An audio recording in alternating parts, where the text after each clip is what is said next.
vous êtes belé, bino botobo pour na MKB officiel pour na koyeba vérité ou ezali ko bimana République démocratique du Congo, un contrat de vérité chaque jour, des numéros na Médard en Colongo bien sûr na ba numéro pe ya bande ko mususu ce qui est vrai na moni batu mingi ba komelingai pour na ko mais quand même ko yebisa bandeko na biso oyo bazali kosala émission na mbi appel moko na tongo ndeko moko na Autriche ndeko moko bengenga pe na Paris moko bengenga na Allemagne balobi ke no azali journaliste mais bazomona qu'il est trop tendancieux à la muka tout ça bon au pays à la muka komona mususu balobi ke ya Tshisekedi donc c'est très compliqué mais en tout cas le message tel que ba reproche nous le voyons toujours que Moutoko la kana mayele bilanga ekola kana mai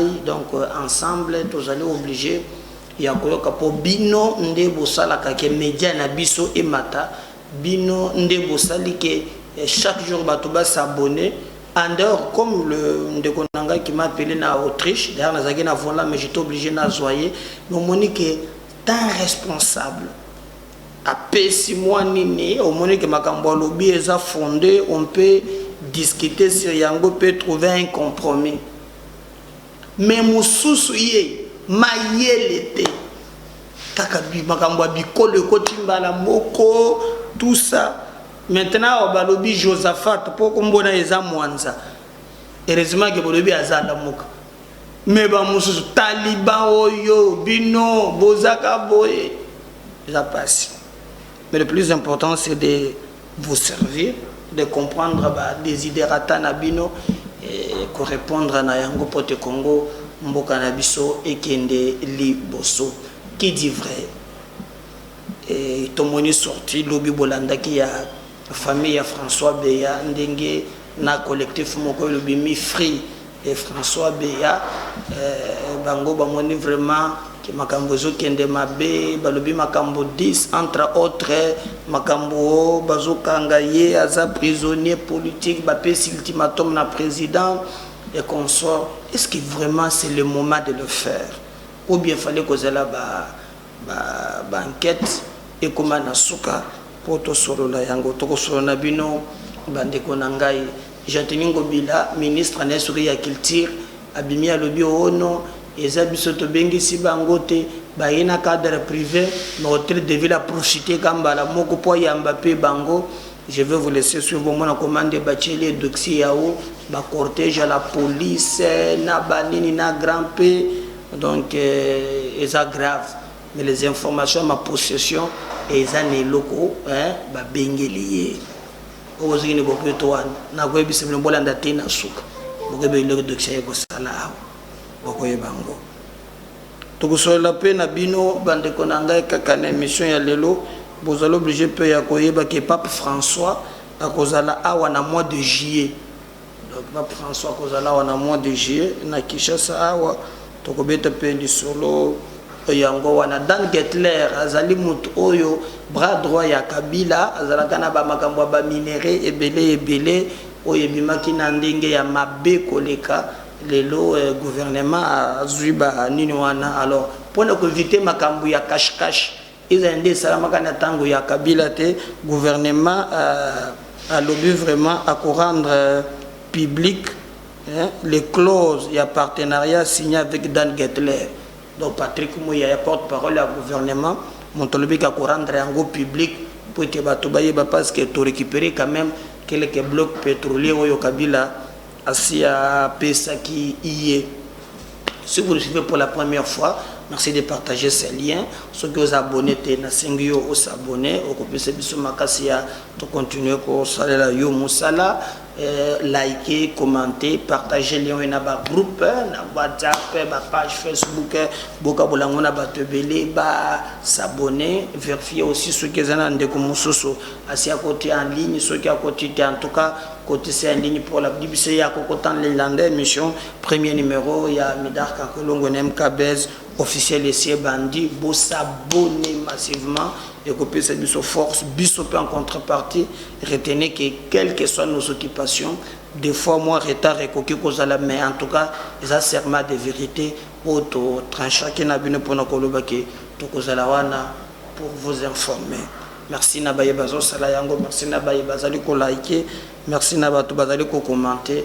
Continuez comme ça, ensemble nous serons très très forts. Et tout y a toujours que le Sakabiso et ça Congo. Alors, nous avons le premier dossier, et le dossier il y a au Bomone, il y a François Béa, les Kaki Lobby. Ba ndekonaye libotanaye ba bimi ba tenir point de presse. Je crois que MKB officiel to tchela kibino au point de presse wana nyonso yo bango balobaki na kati mais ba source na biso et biso que ça diversion il y a mauvais goût parce que normalement François Béa tel qu'il est là azali vraiment appeler na ba retenir. On a droit à réserve, ça t'est appelé à ndenge bazo memawana. Ils ont les cambouetali sécurité ya mboka. Soki moto et le bami que azali innocent, faut batikaye.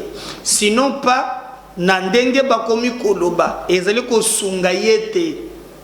Pour makambo mingi balobi ezana ba contre. Alors bakolinga maintenant ba pousser aussi le service bapandanteke et kozala un avantage na yete makambo mingi bango balobi ou à part par sec na ye bakangi mutu mususu te.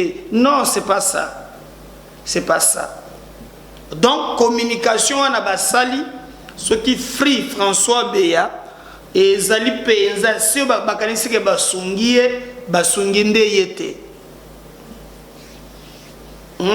basunginde yete tozaka kana mboka oyo biso nyonso o tozo senga stabilité na yango.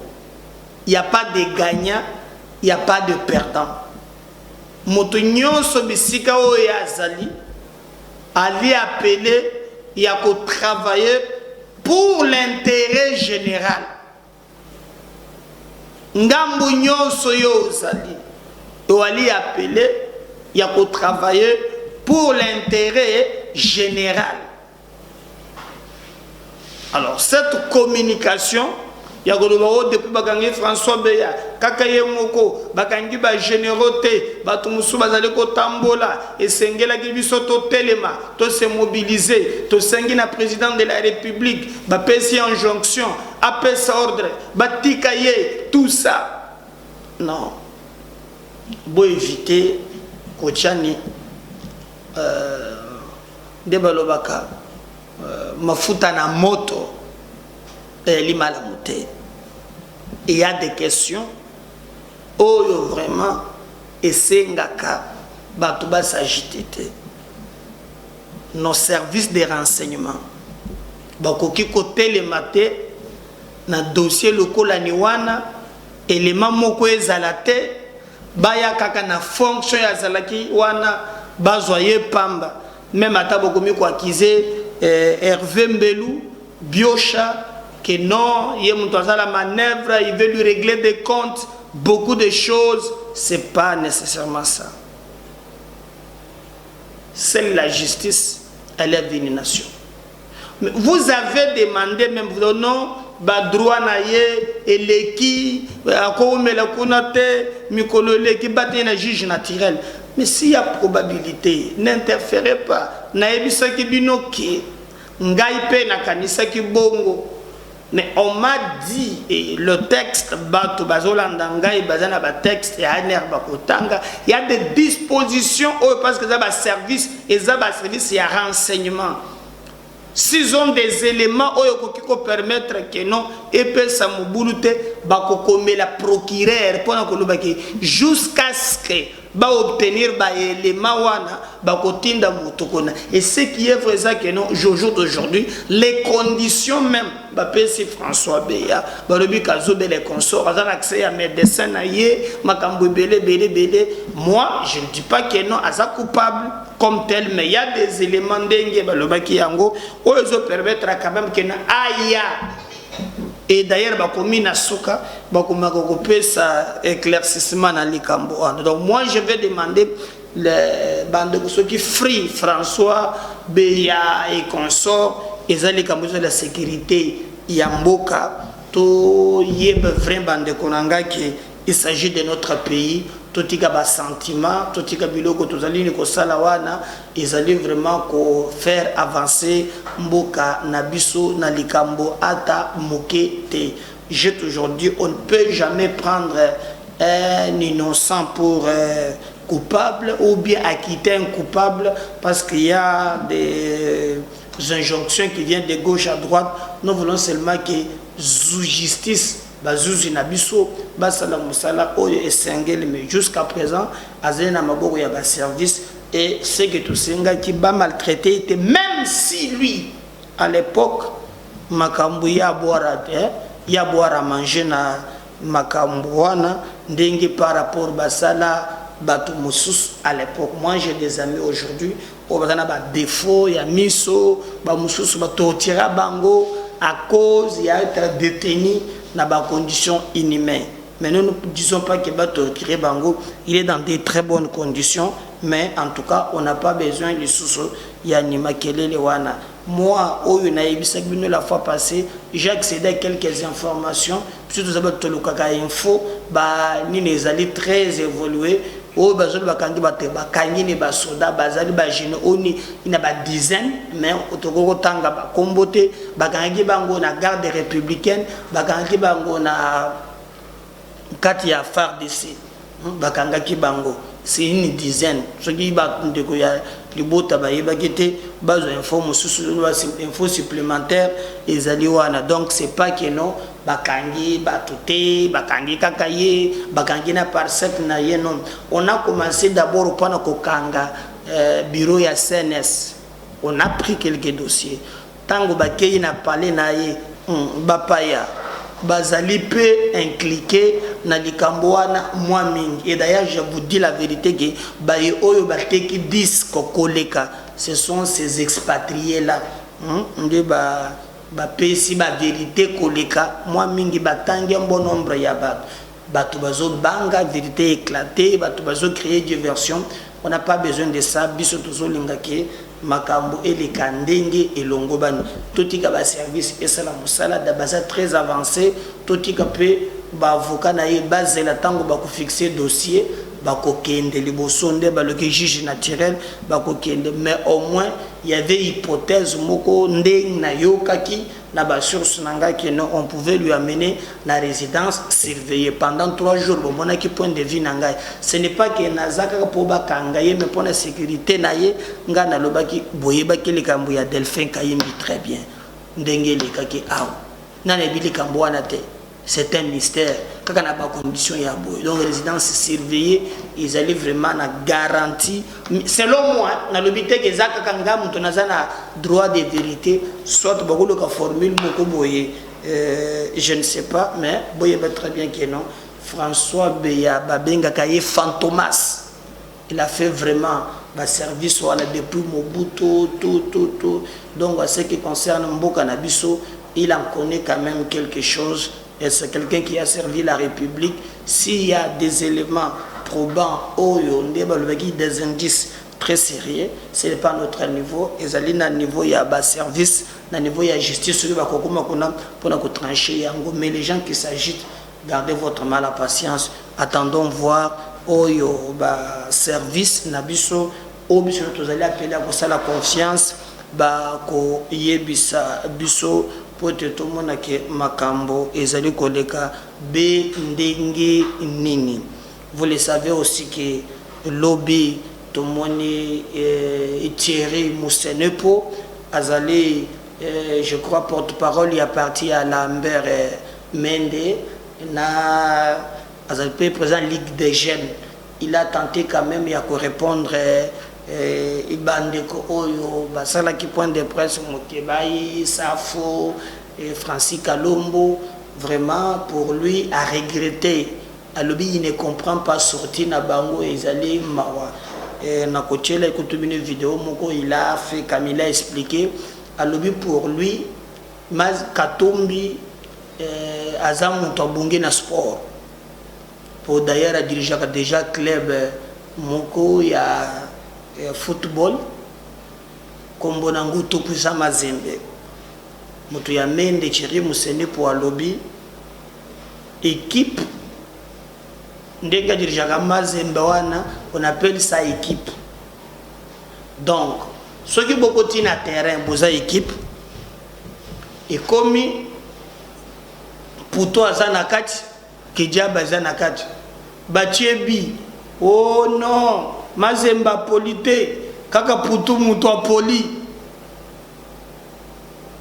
ceux qui bazui Kijaba yambi penalty oh Kijaba Moutouazou victoire na échec na réussite et c'est la collectif et ça pour une équipe on appelle l'équipe gouvernementale je dis monsieur pour regretter ya komona ke Katumbi dans sa logique il a beaucoup de ministres il est en train de dire aux gens que non le bilan na 2023 et kozala kaka ya Tshisekedi alobi pona ya moni ezalé penza c'est de l'irrationalité et ezali ko s'expliquer tant que ensemble tant que Jean-Pierre Bemba et lui a dit ensemble eza INC ezali MLC eza FDC bato nyonso baza appelé na mobimba na bango pote basala bilan babimisa bilan en 2023 muntu moko ako s'échapper na nzela ya bilan wana azate donc muntu ako s'échapper na o ngana zana bilan alobi azate bango nyonso ba ko répondre na bilan. Pourquoi Katumbi azobo ya bilan? C'est na cesse il travaille batunaye même ba bazana gouvernement que babo ya bilan en fait bazo travailler pour un échec. Bon moni comment ba savona ki lutundula na Daniel Saf alobi Corbillard Koboy fatigué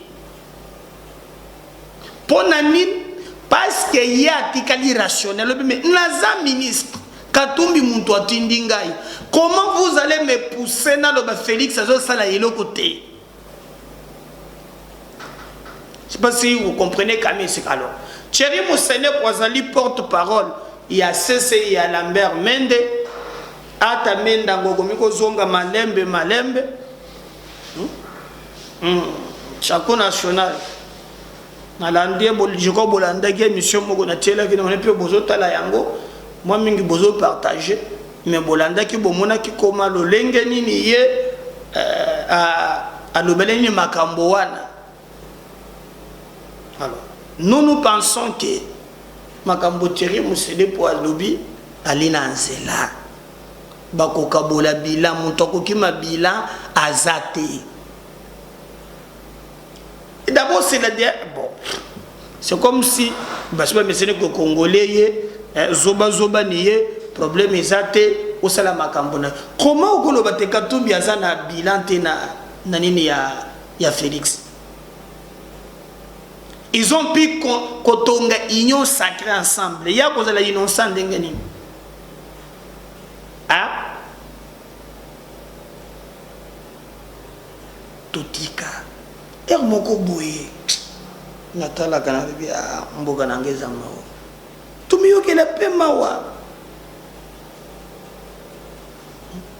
Tu veux être candidat président de la République en 2023 oyoyo sali et yebani.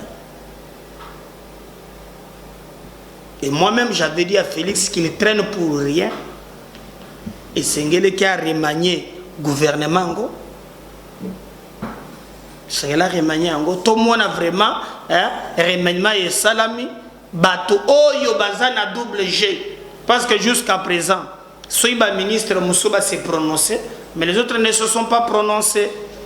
Par exemple Charles Mwando Simba, papa quand on besoin ministre il y a plein mais même les élections même quand le ministre a plein ça les consacrer dans côté Olivier Kamita Toazwaka ata comme maintenant attaché protocole ya kuna ndenge bazosala parce que ministre a plein ya kusakana na ngote oui ministre a plein nana yebaki yango nyonso bila eza ya ensemble te. Moi je donne raison à Thierry Moussene pour avoir la cohérence. Le bilan est qu'on a partagé en 2023. Moko na moko ndenge ba gérer azana pari à responsabilité na ye. Net depuis babande binini mandat ou caméra zumba kaka budget ngorielo chocho. Joignoso diga la vie ka budget. Nyonso zwa budget. Même bebanda pe na kabila kutu te kango jazala ke na kabila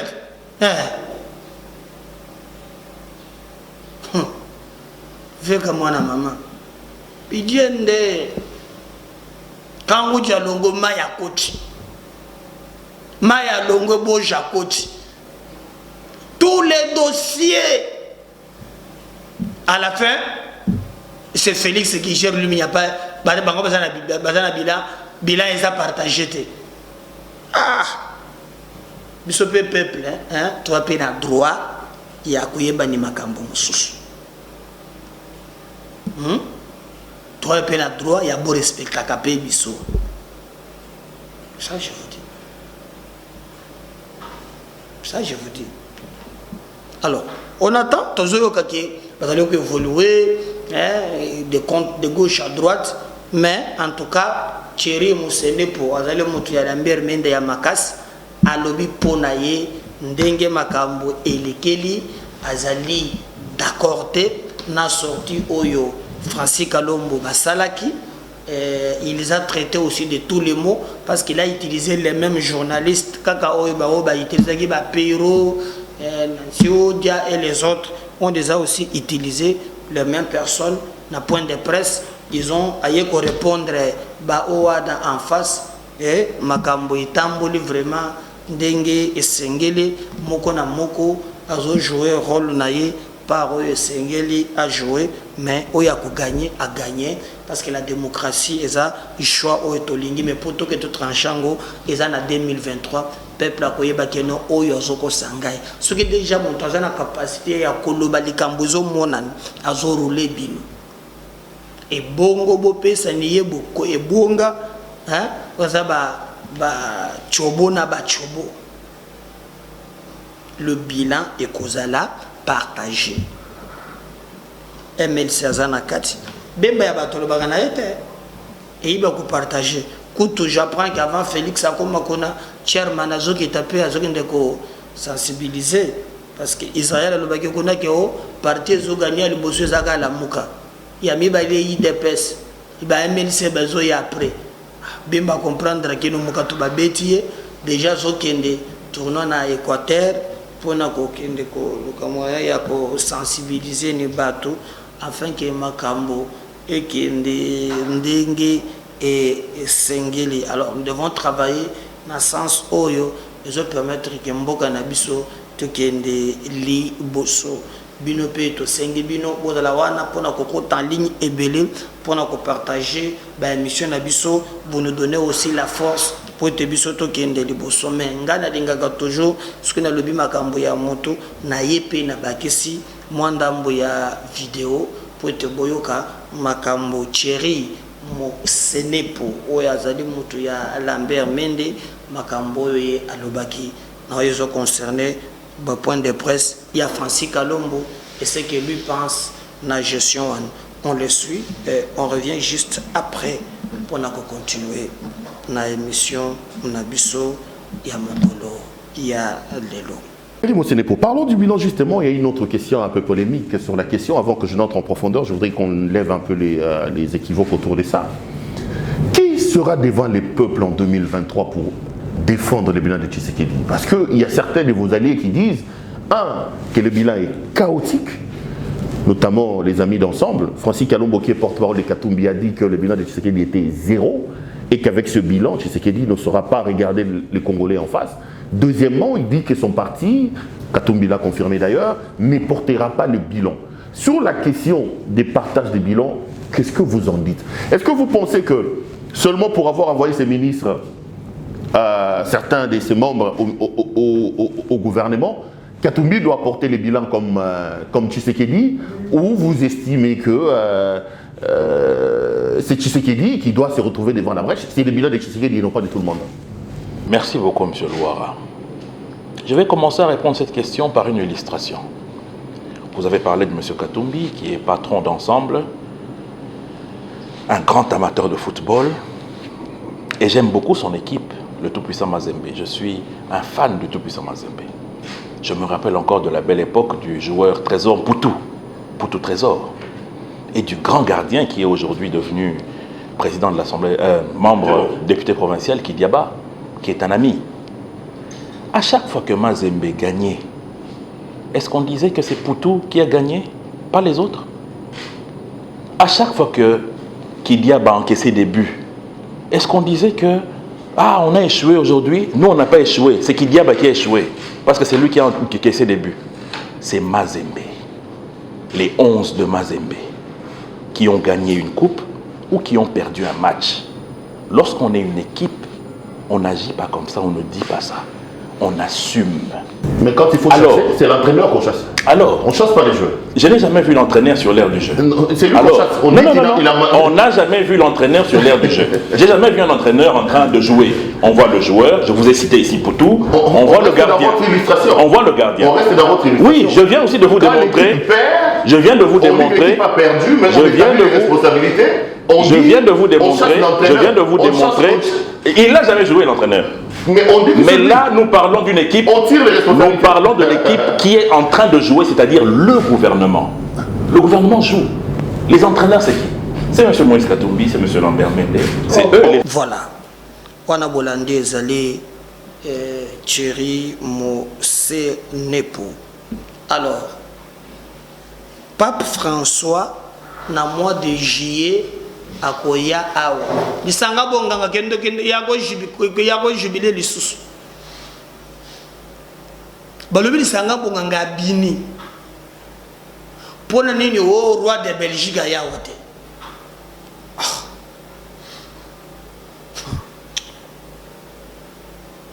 ozo bini la nini ozo sote en fait yo avant ce politique à Rosalate de gauche à droite bloqué. Dernièrement, vieux sayo, batouana na sacher na kana eno pamba te makambo salaka. Na marche ya suka agoma garde ya Shaddad. Batouya liboso. Lungu liboso. Batamboli balembi, bakomi quelque part, ye fatigué, abandi komela. Moamai. Shaddad afandi boy. Faut en région na kolokela bino yango. Ce que je dis, je n'ai pas dit non. Mais pourquoi Erdogan? Pourquoi Oboye la guerre Erdogan a été? Hein? Pour roi de Belgique, Balobi qui est en Ukraine, Europe est en ébullition, ne retenir. Si Koyo a un mois de juillet, sans chef d'État, Adama Barrow, il y a Gambie, Awa. Maintenant, c'est le tour. Il y a Pape François Azoya, ce qui s'est évité, déjà Azoya Awa. C'est le coup que tu as communiqué, ça dit vraiment communiquer. Que Saint-Père Zali Koya a un mois de juillet. Gouvernement Nabiso aboyeli susu ba opacité na mayematali makambo ya ba minéraux ya ba contrat minier boyebi ke ezali na ndeko moko ya mupaya kombo na ye Dan Gettler. Dan Gettler azali bon je sais pas ce que azalaki mais je pense que ça tilelo l'ami personnel et privé ya Joseph Kabila. Dan Gettler azamuto vraiment sur tokolo bakamu ya ba mine ya Congo oyo asakani nango na lolenge ya kosakana te boyoka makambo moko keno bakoka kina Balbert yume et les autres yume malobaki yango ke bako somba carré minier na $100,000 même carré minier wana après kaka 2 mois bateki yango 100 millions. Oh balobaka vraiment ko sakana na bozu ya mboka be yango wana Dan Gettler. Il était sanctionné par les États-Unis à cause ya ba makambo ezolekana na mboka na biso ndenge ba ko sakana kana biloko nyonso. Il a été sanctionné Dan Gettler et à la fin ya nyonso a se retrouvé que asali et le côté baya non seulement que bazuna Katanga mais kota ba est on ba Kisangani et les autres ayeli susu kozo ba bloc pétrolier donc mboke komakana zuburu zabala. Mais à la fin gouvernement na bisweye ba sololi na ye nde ba signé ba contrat et que andimaki atika ba bloc pétrolier na biso wana. Maintenant le problème est là qui toyeba et comment te ya cessé ya kuku ngana lobelaki yango. Merci quand même que mamusu to lobaka après au moins bazoyo kapé biso. Le gouvernement doit écouter le peuple. Alors le gouvernement va publier les clauses du partenariat signé avec Dan Gettler, annonce Patrick Mouyaya. Voilà.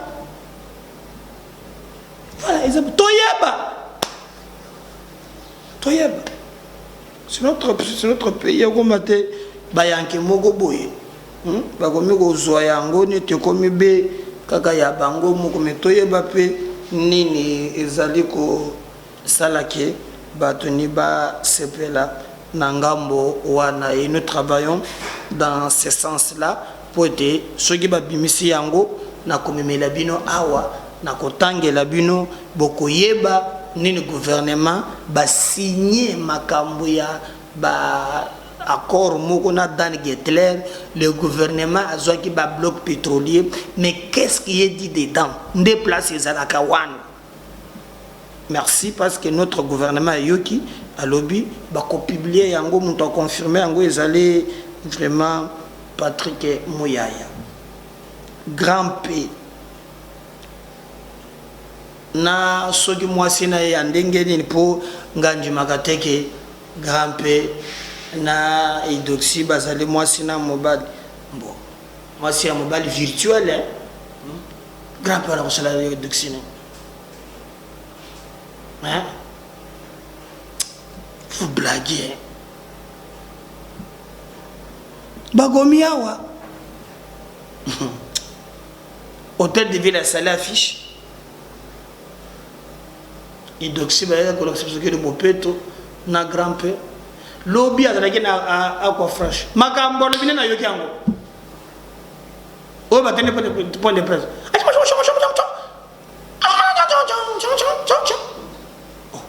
Okoyo nanya yoki point de presse wana. Même ata tche kutero koyo kata. Après on vila yambi bango na bakado. Mais le comble ezake bazumbongo ya ba contribuable kino na lobi grand P tokoboya ye aya wate biso toza ba congolais to yambaka mutu nyonso ba Go Michel banani bayaka awa batu ba ke belé toboya kana biso ko yamba te na Molière longue député national asiakei akangi non qui nous a fait ça? qu'avez-nous fait au bon Dieu? Tu mérites ma cambia. Ma autre a commis. Bato ba telemi wana bakomi ko kende na ba cortège ba tie dip ba police na minduka kaboy. Il y a des coulous na bazoka tabato ma lobby ba bise na ngaba bato ba s'affronter pendant une heure ba coulou na ba machette police azate. Mais vous allez nous amener. Maintenant, comme cela ne suffisait pas, ils ont compris que Makambongo est PC Mouboulou. Oh non, nous voulons communiquer. Toi, dans un cadre privé, hôtel devrait récupérer Bango Kaka. Le gars besoin de Kinshasa, Ayamba Bango.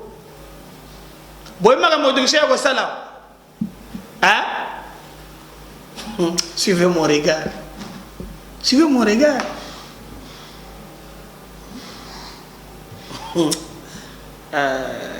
Congo, Tokiti. Pas jusqu'à ce niveau. Donc, bon, on a na Snapchat, bon, on a na YouTube, na Facebook.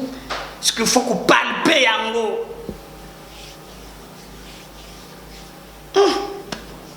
Ngaya batu yangani nakati. Grand-père à tenir point de presse, lobby n'a quoi flash, journaliste n'a quoi ça la papier. Nous sommes à Gamboa lobby.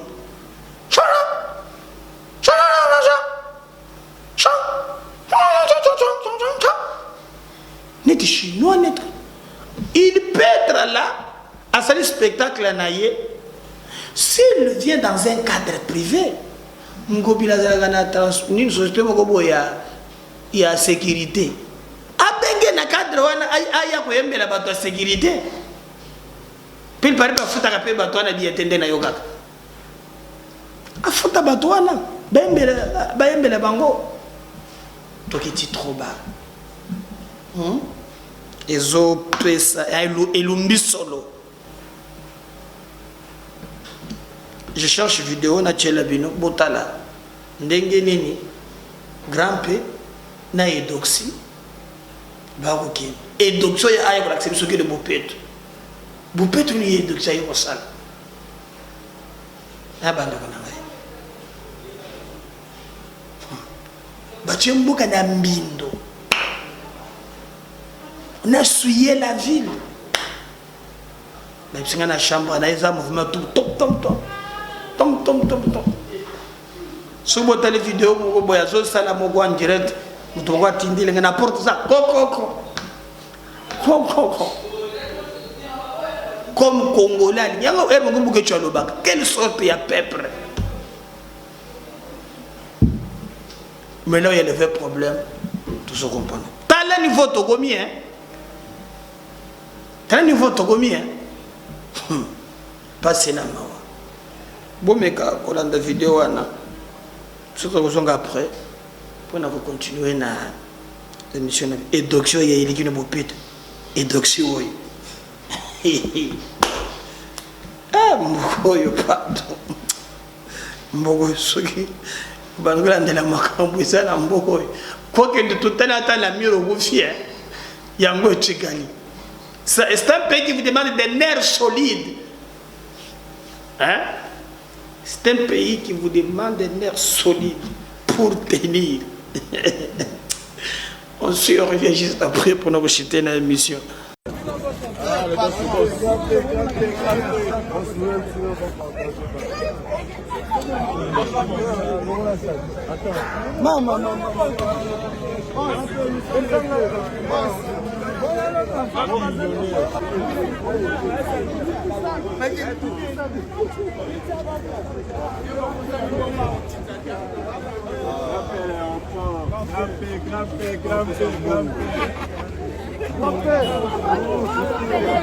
Excusez.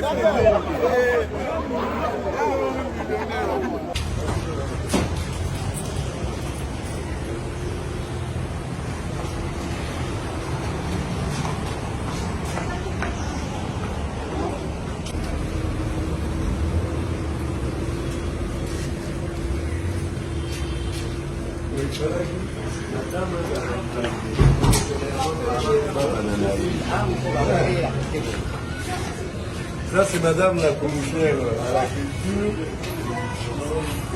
Conseiller du Grand Prix. C'est un bon voyage pour vous. Vous vous souvenez, on s'est rencontrés chez vous. On était avec Coco. Ah, oui.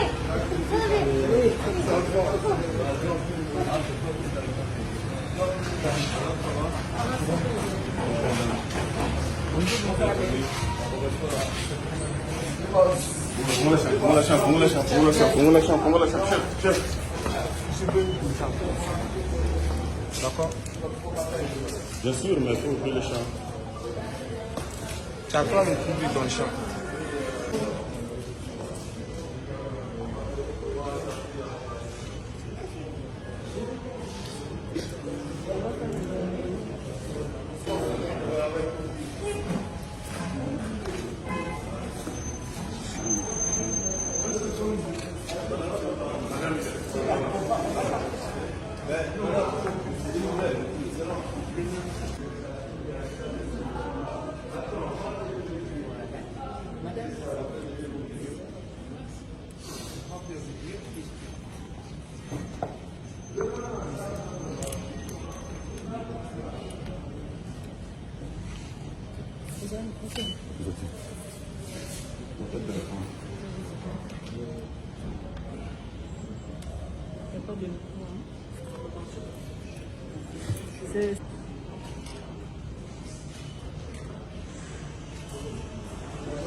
Je vais faire avec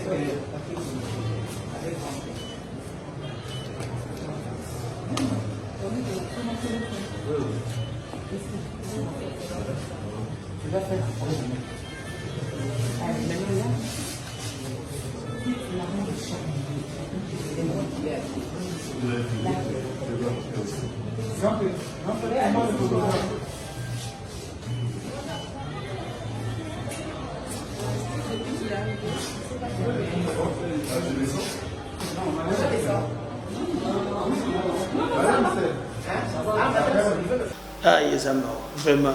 Trop, hein? Trop de morts. Hein? Et donc, c'est on peut pas. Tshisekedi Aza, Moutouali Bosso, à l'attaque casque. Hein? À l'attaque combinaison à bandal. Potopota bimisaki wana etikali pembe na pre mbule zongaki. Hein? Tshisekedi ye mutu azali numéro vitrine ya mboka. Jandina mema ye na bandal. À l'attaque casque. Na combinaison. A côté pe mwana mobali ya batu ya mama. Abimisa pe potopota acha pembeni. Ubiki biloko ne longate. Mboule beti nyonso ezongi na kati. Si Dieu ne revenait pas, on revient juste après. Le deuxième numéro. Bye.